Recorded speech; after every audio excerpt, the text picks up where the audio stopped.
আসসালামু আলাইকুম। কেমন আছেন সবাই? আশা করি ভালো আছেন। রাতের বেলা যখন টক ঝাল খেতে ইচ্ছে করে, কি খাবো ভাবতেছি। ঘরে ছিল আমড়া আর পেয়ারা। কিছু বিচ্ছু বাহিনীর দল নিয়ে বসে পড়লাম পেয়ারা ভর্তা আর আমড়া ভর্তা খাওয়ার জন্য। শরীরে একটু জ্বর আর ঠান্ডা ছিল, একটু ঝাল ঝাল করে খেতে ইচ্ছে করছিল আর কি।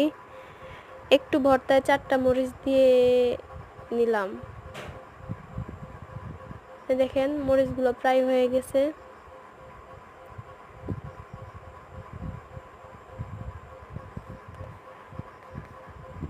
আমি তেমন ঝাল খেতে পারি না, তারপরেও শরীরে একটু জ্বর, একটু ঝাল খেতে ইচ্ছে করছিল।